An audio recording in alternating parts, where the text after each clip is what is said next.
In a daring act, Lu Li abandoned his million-dollar paycheck and quit his job at the world's leading gaming company, driven by a sole purpose, which is to find his missing brother within the digital world of a game. But this was no ordinary game. Once Lu Li donned the VR headset and crossed into this new world, a chilling revelation awaited him. He was trapped, with no exit in sight. The next thing he knew, he was clawing his way out from beneath the soil, an unearthly landscape stretching out before him. His surroundings whispered of the macabre. He was nestled among mounds of earth, each marking a grave. With a jolt, he realized he was coming out from one such grave himself. Lu Li looked down in horror, finding his hands were no more than bare skeletal remains. His clothing hung loose on his emaciated form, revealing a jarringly skeletal pelvis. He didn't become a heroic knight rescuing a princess, or a hero summoned to Isekai. His mission now was merely survival. He found himself face to face with grotesque monstrosities, gargantuan fish mutated by the toxic waters of Japan's nuclear water, centipedes whose lengths spanned terrifying hundreds of meters underground, and titanic behemoths echoing the horrors of Attack on Titan. Just as he thought he had outrun the beasts, he was hit by another cruel revelation. He was now the prey in a relentless hunt by every other player in the game. Driven to the brink by this humiliation, Lu Li made a grim decision. No longer being the hunted, he would become the hunter, becoming a fearsome villain NPC thirsting for blood. He went on dominating bosses, decimating players, eventually ascends to become the most terrifying NPC in the game. In the heart of the Titan Forest, a 3-star map where relentless rain had given life to a sprawling expanse of massive trees, an epic showdown was unfolding. A behemoth of a orc, one-armed yet wielding a sword that stretched dozens of meters long, found himself facing off against a young adventurer, wielding a samurai sword. There was no hint of retreat in the young adventurer's eyes. As the towering orc hefted his colossal sword to strike, the boy countered with the nimbleness of a panther, activating the sonic step skill to boost his speed in an instant. In one fluid motion, he launched himself into the air, performing a cross-slash that found its mark on the orc's head. Evading the boss's retaliatory attack by a mere whisker, he closed in using a skill combo, and the system echoed with the announcement of his victorious takedown of the elite boss, one-armed Amon. His reward, a heavy sword, a rare weapon that made his eyes gleam with excitement. With this, topping the level and power leaderboards on the server's first day seemed within his grasp. Suddenly, a system fairy materialized, its voice laced with praise for the young boy's newfound gear. She then presented him with an invitation, a limited-time event where the Blood Moon Walker, a rare boss, would appear in the Titan Forest. Victory against this menace promised rare equipment and a treasure trove of experience points. The event is set with a time limit of 30 minutes.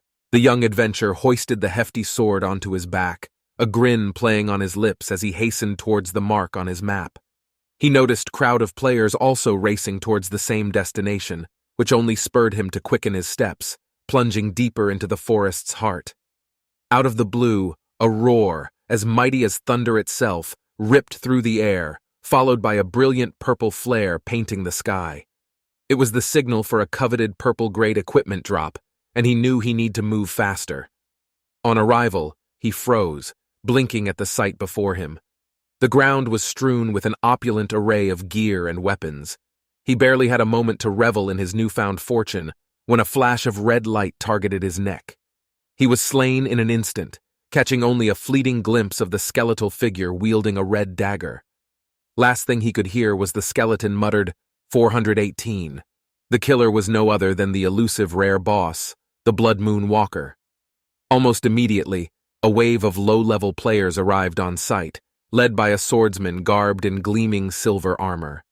As the Blood Moon Walker unsheathed its twin blades, its hollow eye sockets blazed with a blood-red glow. Vanishing in a blink, it dealt swift death to 4 players at the front.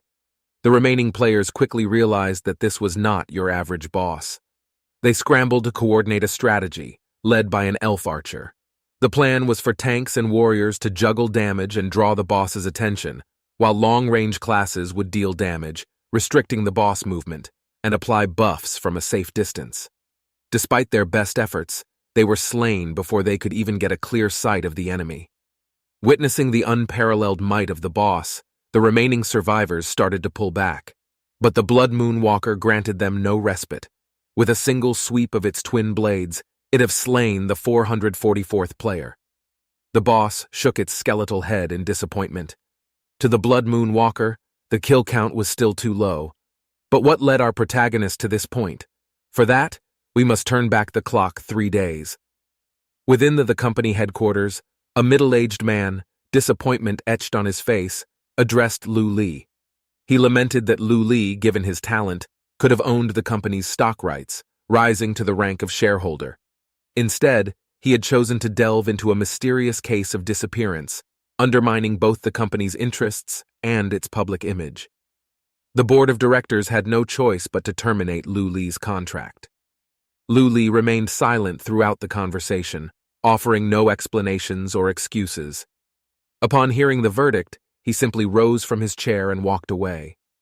The middle-aged man instructed his secretary to find a suitable replacement for Lu Li, but after several attempts, he received no response. The secretary sighed inwardly. She had chosen this position primarily to be closer to Lu Li, to see him a few more times each day. With his resignation, the allure of the job had vanished. The incessant shouting and bustling of the middle-aged man were grating on her patience. Following his departure from the company, Lu Li clutched a worn-out photo depicting him and his brothers during their childhood years. He had finally unearthed a clue to his elder brother's whereabouts. As he tread the busy city streets, his solitary shadow stretching out in the dwindling sunset, a pang of realization struck him. He was lost. He couldn't recall the way back home. Lu Li, a notorious workaholic, had rarely seen his home, returning only once every 2 years. His horrendous sense of direction certainly didn't help. After getting the help of a nearby taxi driver, Lu Li stumbled upon a residential building where a tempestuous scene was unfolding. A woman, her face wet with tears, pointed an accusing finger at a blond man, her voice trembling. She demanded to know why there were 68 sweethearts listed in his contacts when he had promised she was his only one. The man tried to mollify her, his hands dancing in desperate gestures, but his explanations fell on deaf ears. Overwhelmed by her fury, she declared their relationship over, turning on her heel to storm out of the room. Just as this spectacle concluded, Lu Li reached his destination. Inside, he found the blond man down on his knees, crying as he proclaimed his sincerity. He insisted that each woman held a unique and irreplaceable place in his heart, and everyone is his only sweetheart. Spotting Lu Li's arrival, the man's demeanor changed instantly. He hastily ran to Lu Li inside, pouring him a drink as a welcome gesture. Lu Li took a seat on the couch, his gaze falling on the discarded clothes and undergarments strewn about the floor. He admonished his brother for his lack of discretion in maintaining their living conditions and his chaotic private life. The brother shrugged off the rebuke, his attention quickly shifting to Lu Li's unusual visit. He asked Lu Li if he planned on staying home a bit longer this time. Lu Li nodded. Upon hearing this, his brother's face lit up with delight. He eagerly began to make plans to entertain Lu Li. However, Lu Li calmly divulged that he had uncovered a clue on their eldest brother's disappearance. Upon hearing this, the younger brother's demeanor altered abruptly. His frivolous exterior melted away, replaced by a serious expression. He declared that he had gathered all the equipment Lu Li had previously requested. "Tonight at midnight, Phantom Moon officially launches," Lu Li murmured. He was convinced that this game held the key to his older brother's mysterious disappearance. After a quiet dinner, the two brothers waited for the stroke of midnight. Lu Li removed his glasses, locking eyes with his brother. In unison, they donned their VR devices. Immediately, the system prompted for personal identification. A system voiced a warm welcome from the world of Phantom Moon followed, and a fairy system assistant named CC materialized. After a few moments of data loading, Lu Li found himself awakening in the novice village of Modran. Cloaked in simple cloth attire, he was surrounded by a vibrant assortment of characters. Lu Li opened his character panel, taking a few moments to acclimate himself to this immersive gaming world. Not long after, his brother Ah Fei called out to him from nearby. He introduced a purple-haired girl, a new acquaintance, suggesting they party together for the main quests. Lu Li remained speechless at his brother's social abilities. Waving them off, he assured them he had plans of his own. Summoning System Assistant CC, Lu Li opened a unique redemption code interface. With swift movements, he began to input a sequence of cryptic codes. Following the successful redemption, 3 new items materialized before Lu Li. System Assistant CC recoiled in surprise as she failed to recognize these peculiar items. Offhand, Lu Li mentioned that these were tweaks he'd engineered into the game's code. At the mention of cheat, CC's expression changed swiftly, issuing a grave warning against the use of cheats and hacks. She stressed that such actions not only posed risks, but were also against the game's terms, possibly leading to a permanent ban on his account. Lu Li remained unperturbed. He was confident that the tweaks were hidden deep within the game's code, beyond the reach of its detection mechanisms. Even with a manual investigation, it would take more than 6 months to uncover his ingenious work. His first prize was an omniscient bracelet, gifting an increase of 5 points to all attributes. The unique characteristic of this item was its ability to level up with the character, enhancing its quality every 10 levels, and bestowing an exclusive skill with each upgrade. Next, he retrieved a random achievement book. This peculiar item generated achievement tasks based on the character's events. Completing these tasks bestowed random rewards. Lu Li scratched his head. When he'd input the commands for this item, he only typed, "Make it overpowered." The rest was left to the AI to create. CC, the system assistant, found this artifact particularly intriguing. The third and final item was of paramount, the invitation to Purgatory Asura. This was the coveted item Lu Li had dedicated 2 years at Destiny Corporation to secure. It was the key to the concealed storyline his elder brother had played through during the beta test, potentially linked to his sudden disappearance. As he unfurled the parchment, a system prompt inquired if he wished to transition his class to Asura, triggering an entirely new storyline. Without a moment's hesitation, Lu Li confirmed his decision. Suddenly, Lu Li was besieged by an overwhelming agony. His heart pounded fiercely in his chest, each beat like a hammer against an anvil, and his breath came in ragged gasps. Out of the gloom, 4 black-clad figures appeared, speaking an indecipherable language. With a swift, merciless motion, all of them plunged a dagger into his chest. He grappled with the logic of the storyline, but the pain he experienced was too vivid, too chillingly real. A flurry of system prompts cascaded across his vision, each acknowledging his character's death and the failed attempts to restart. Floating in a void, Lu Li lost track of time. Swallowed by a pitch-black abyss, he felt himself perpetually falling. Multiple attempts to exit the game proved useless. The system continually detected error codes, refusing his commands to log out. Even the absolute forced exit command failed. Attempts to rectify the system error codes fell on deaf ears as the system ceased responding. After an immeasurable period of time, when he regained consciousness, Lu Li found himself clawing his way out from the depths of the earth. Groggily, he pulled up his character attributes, finding his class changed to a shattered skeleton warrior. As he dragged himself out from the grave, he stared in disbelief at his skeletal form. The memory of selecting Asura as his class still fresh in his mind, he struggled to comprehend how he had ended up in this macabre state, in this macabre landscape devoid of life and filled with graves. A figure which had been immobile for quite some time turned towards him. Empty sockets stared at him from beneath a hood. This figure was a skeleton as well, yet it bore a distinct aura compared to the others. Clad in a robe and cloak with a staff held in its hand, it seemed satisfied with its newest creation. This was the level 30 epic boss, known as Lane, the skeleton necromancer. Believing the skeleton summoner before him to be an NPC, Lu Li immediately tried to engage it in conversation, inquiring about his current location. Lane stared back at him, disbelief etching its skeletal face. The concept of a summoned skeleton speaking was baffling to the necromancer. Observing Lane's silence, Lu Li assumed he had yet to trigger the relevant quest, and made a move to depart. This incensed Lane, whose newly summoned minion was proving to be defiant. In response, the necromancer employed the skill Hell Iron Chain, binding Lu Li securely. Surprised by the attack, Lu Li adopted a stern expression, demanding to know the reason for Lane's assault. The skeletal summoner finally broke its silence, asserting that it was about to instruct Lu Li on the mannerisms of an obedient skeleton. As Lu Li scrambled to devise an escape plan, he realized the gravity of his situation. He was merely a level 1 character with no skills to use. Thinking about it, he cursed the man who created of this storyline. Suddenly, an enormous shadow blanketed the area, stemming from an entity in the sky. It was a colossal foot, hurtling towards the skeletal summoner. The force of the foot's impact on the ground sent Lu Li sprawling several meters away, crashing into a tombstone.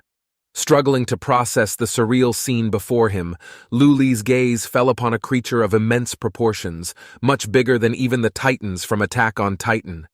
Beneath the Titan's foot lay a pulverized heap of bones, the remnants of the skeletal summoner. Struck dumb by the sight of the Titan's nonchalant departure, Lu Li realized the titanic creature considered these skeletal beings as trifling as ants. Compelled to gather more information, Lu Li summoned CC, the system fairy. Materializing before his eyes, CC cast an appreciative glance over his new skeletal form. Eager to understand his surroundings, Lu Li questioned her about his location.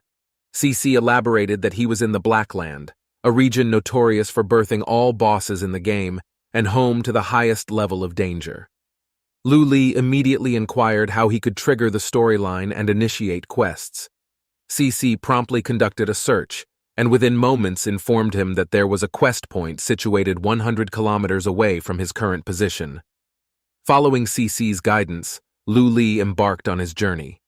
Along the way, he encountered an array of creatures. Massive elemental dragons, towering tens of meters high, roamed the land.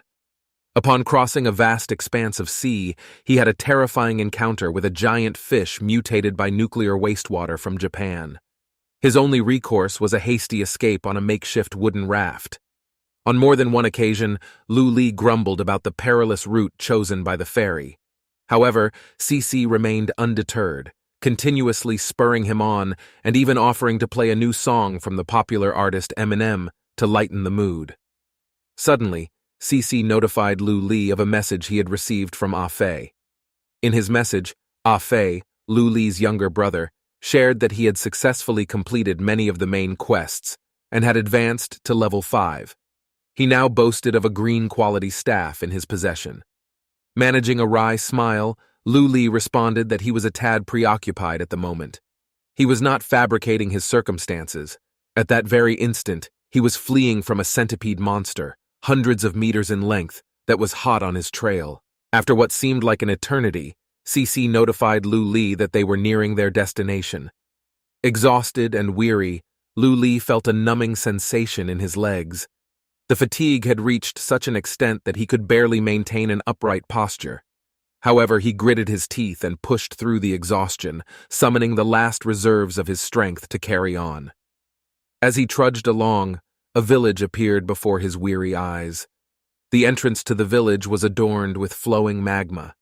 2 entrances led into the village, one glowing with a cool blue hue, the other with a fiery red. The blue entrance was teeming with a crowd, and according to CC's estimates, it would take at least 2 hours to gain entry via this path. On the other hand, the red entrance was deserted. Against CC's advice to wait and use the blue entrance, Lu Li, fueled by a sense of urgency and impatience, darted towards the red entrance. The entrance was guarded by 2 hulking creatures sporting pig-like features. They laughed heartily at Lu Li's approach, offering no resistance and allowing him to pass. As Lu Li tipped his hat in gracious thanks to the guards, their gruff replies rang out behind him. Unbeknownst to him, the second his figure vanished into the premises, the guards erupted into laughter, their minds painting vivid pictures of Lu Li's imminent and dismal end. Meanwhile, unbeknownst to them, an unyielding notification flickered onto the system screen. The registration window for the Wind and Cloud platform event had officially closed.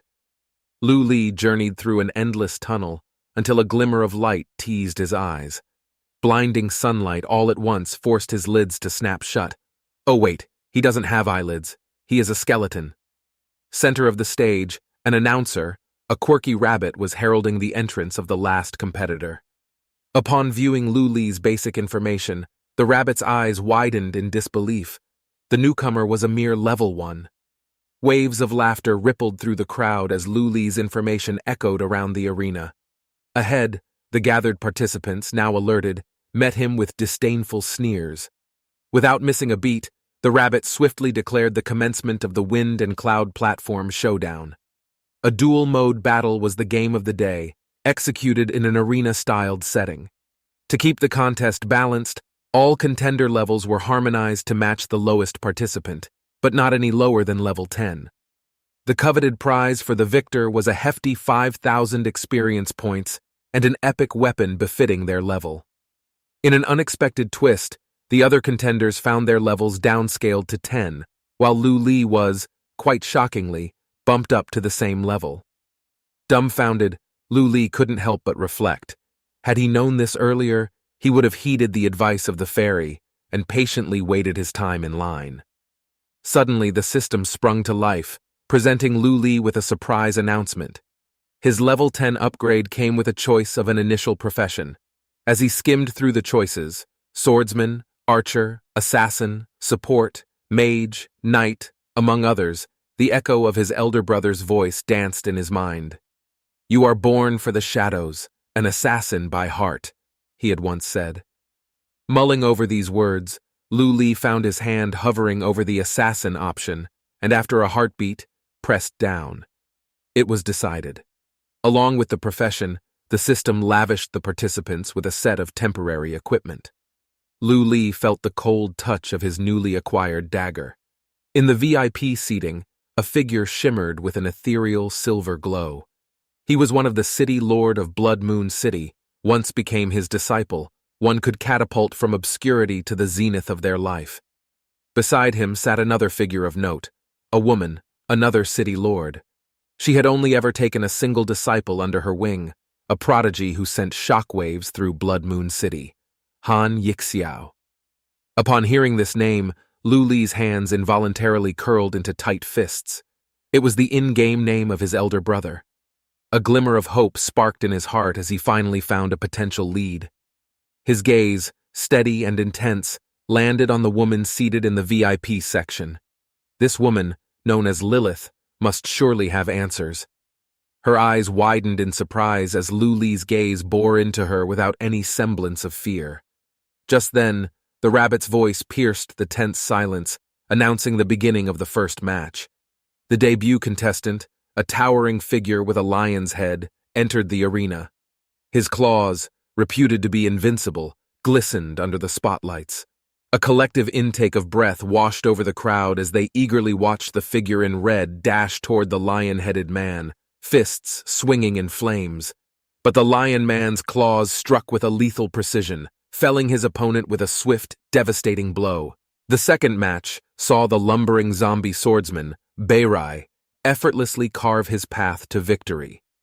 The third contestant, a sinister specter with dual blades, Gur, extinguished his adversary with a speed that left even the host's introduction lagging. A murmur of surprise swept through the crowd as the host stuttered over the introduction of the fourth contestant. With disbelief etched on his face, the rabbit announced the entry of the supposed cannon fodder, the level 1 contestant, Lu Li. Yet before the crowd could even process this, the fight was over. The battlefield fell silent, the dust cleared, and there stood Lu Li, unscathed. It had happened so swiftly, so unexpectedly, that not even the rabbit host could comprehend how Lu Li had bested his adversary. Next up was the electrifying quarter-final arena showdown. Lu Li was pitted against the menacing dual-blade Gur. Displaying an air of arrogance, Gur dismissively taunted Lu Li, telling him to forfeit the match. He even went as far as to belittle Lu Li's skill, asserting that he didn't even deserve to draw his attention. Yet, Lu Li, with an indomitable spirit, didn't yield to anger or frustration. Instead, He shot Gur a frosty stare, an icy coldness lingering in his eyes. On the flip side, we had Afe, immersed in his own world of gaming, skillfully leveling up with a pair of ladies. With a flick of his wrist, he unleashed a fireball spell, slaying a goblin. The two girls attached to his arms swooned, praising his power. In contrast, the atmosphere surrounding Lu Li was of a different flavor, a peculiar tension lingering in the air. Unfazed by Lu Li's stoicism, Gur brandished his samurai sword, denying him any further chance to surrender. With a swift motion, Gur unleashed his dual-blade skill. A wave of verdant sword energy zipped across the arena towards Lu Li. But Lu Li was unfazed. With agility that defied logic, he sidestepped the energy blast. Undeterred, Gur attacked again, but once more, Lu Li deftly evaded his strike. As Gur's frustration began to peak, Lu Li sprang into action, launching himself at Gur in a sudden. With eyes sharp as an eagle, Lu Li meticulously measured Gur's arm and weapon length, calculated his attack range, and studied his charging time. He was akin to a mathematician unraveling a complex equation, drawing conclusions based on the data at hand. Lu Li finally hypothesized that Gur's next attack would most likely deploy the instant slash skill. This move would induce a temporary state of paralysis in the player, creating an opening that Lu Li could capitalize on. Meanwhile, the spectators, having witnessed Gur's strikes repeatedly evaded by Lu Li, couldn't help but jeer at Gur. The derision of the crowd was the last straw for Gur. Rage blazed in his blood-red eyes, his teeth were clenched in a grimace of fury, and he unleashed the power of his dual blades with an unbridled wrath. Lu Li's intuition proved to be spot on. Gur indeed unleashed the instant slash. As he lunged, Lu Li, with lightning-quick mobility, deployed the skill Critical Strike.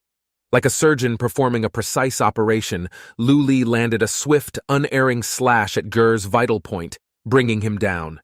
In the wake of his victory, Lu Li maintained a stoic silence, casually departing the stage to prepare for his upcoming matches. The once vibrant arena was now enveloped in a daunting hush. Even the host was taken aback, unable to comprehend the turn of events. Yet, as realization dawned, the silence was replaced by an overwhelming wave of cheers for Lu Li. The audience was now fervently rallying behind him. Among the VIPs, interest was piqued, if only momentarily. However, the woman remained disdainful. To her, the skeleton race, seen as the lowest of bloodlines, was hardly worth her attention, regardless of Lu Li's emerging prowess. The stage was now set for the clash between Bloodclaw and Barry. Initially, neither made a move. Bloodclaw, emanating an aura of confidence, pointed at Barry, declaring him no match for his might.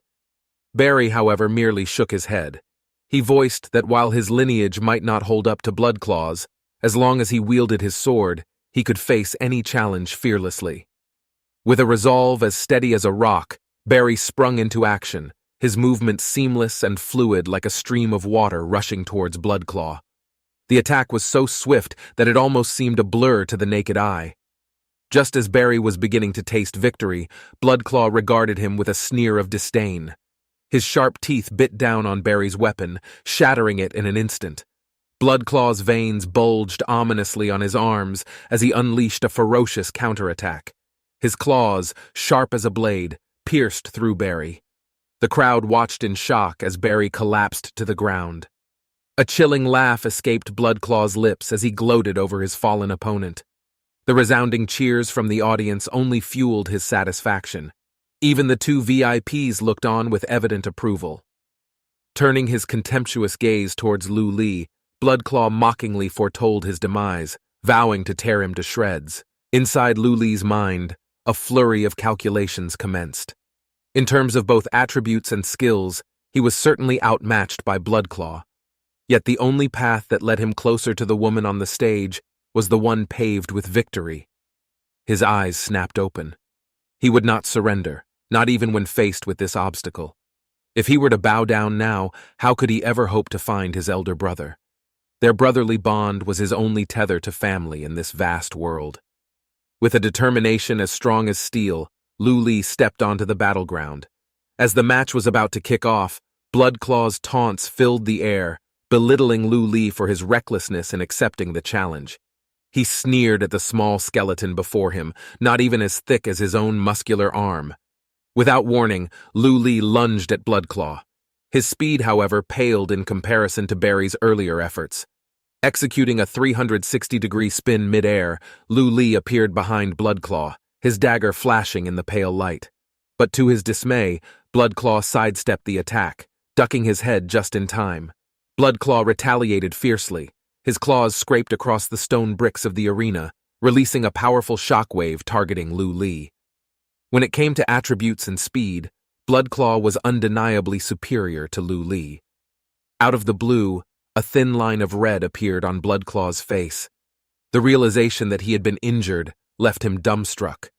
A guttural roar of anger erupted from him, signaling the activation of his powerful skill. Every footfall shook the stage, the tremors a testament to his seething rage. No longer content with toying with Lu Li, Bloodclaw now desired nothing but his demise. In a blink of an eye, he was standing before Lu Li. His claws, enshrouded in an icy gust, cleaved through the air. Despite the barrage, Lu Li maintained his evasion. Each of Bloodclaw's strikes landed with a crushing force, two of which hammered onto Lu Li's chest, rattling his skeletal form. The impact threw off Lu Li's balance, giving Bloodclaw the perfect window to strike. Like a hawk swooping on its prey, Bloodclaw leaped into the air, positioning himself in front of Lu Li. He summoned all his strength, every ounce of his being focused on his goal, to slay Lu Li just as he did to Barry. But then, the corners of Lu Li's mouth curled into a knowing smirk. Nope, he can't do that, because he is a skeleton. His sharp observation from the previous fight had uncovered that Bloodclaw's skill had a half-second wind-up. Once the skill was unleashed, Bloodclaw was incapable of turning around. With his dagger slicing through the air like a viper, Lu Li transformed into a streak of icy light and landed on Bloodclaw's back. His trump card, the backstab, was activated. Materializing behind Bloodclaw in a flash, Lu Li's strategy was indeed sound. However, defeating Bloodclaw wasn't going to be a walk in the park. Bloodclaw let out a ferocious roar, shattering Lu Li's skill. Suddenly, Lu Li found himself immobilized, his body refusing to obey his commands. All the while, the rabbit host continued his enthusiastic commentary. He revealed that this was the signature move of the Blood Battle Berserk Lion team, a skill potent enough to paralyze enemies within a 5-meter radius for a full 1.5 seconds. Bloodclaw whirled around, consolidating his strength for a merciless onslaught. His claw lashed out, severing one of Lu Li's arms and claiming half of his leg. A cold, triumphant laugh echoed from Bloodclaw as he began to close the distance between him and Lu Li, savoring the sweet anticipation of his impending victory. Yet even as the match neared its conclusion, Bloodclaw showed no signs of mercy. He wanted Lu Li to experience the full measure of his fury. In contrast, Lu Li's expression remained impassive. A single thought dominated his mind. He had finally succeeded in drawing out his adversary. Bloodclaw took deliberate steps towards Lu Li, pondering how to end him, whether he should break every bone or snap off his skeleton head. Lu Li was counting in his heart. Just 3 more steps. Bloodclaw took another step. Seeing Lu Li silent, he took yet another step. He cruelly stepped on Lu Li's severed limbs. Suddenly, Lu Li's gaze shifted, and he stood up, fiercely throwing the dagger in his hand. At the same time, the severed limb on the ground also moved, throwing another dagger. Bloodclaw seemed to see through Lu Li's actions, but he didn't notice what was behind him. 2 shadows appeared simultaneously, attacking him from both sides. The dagger from behind ruthlessly plunged into his cervical spine. Bloodclaw coughed up blood and fell heavily to the ground. Everyone was stunned. The entire scene fell silent. Even the rabbit commentator didn't know what had happened. The usually silent turtle commentator, as if energized by Viagra plus Red Bull, suddenly burst into a detailed commentary of this spectacular counterattack. He had understood everything. It was all part of Lu Li's master plans. First, Lu Li exploited his speed advantage, inflicting minor injuries on Bloodclaw to infuriate him and destabilize his emotions. Then, under Bloodclaw's full onslaught, Lu Li continued to feign weakness, enticing Bloodclaw to reveal his trump card. Most spectacularly, at the end, it wasn't Bloodclaw who had ripped off his limbs, but Lu Li himself who had severed them. When everyone thought the match was over, Lu Li used the special ability of the skeleton race, which allowed him to temporarily summon his severed body parts towards him to complete this unexpected counterattack. The turtle commentator posed with a cool expression, pointing at Lu Li. Lu Li leapt into the air, while Bloodclaw struggled on the ground. He tried to concede, but Lu Li didn't give him the chance. Suddenly, the man on the VIP seats teleported down, standing in front of Bloodclaw, gripping his fist tightly. Lu Li's body began to shatter, the bones splintered, leaving only his skull, which was saved by a woman. The woman gathered a red energy on her finger, transforming it into a sphere that quickly expanded and flew straight towards the man. Its destructive power was immense, and half of the dual platform was destroyed. The man tried hard to escape, but was also hit by the beam on his arm. He cursed out loud, as the woman was actually trying to kill him. If she didn't give him a reasonable explanation, he wouldn't let her off the hook. The woman ignored him, instead starting to rebuild Lu Li's body. Her fingers touched Lu Li's skull. She spoke gently. "Starting now, you are my personal property.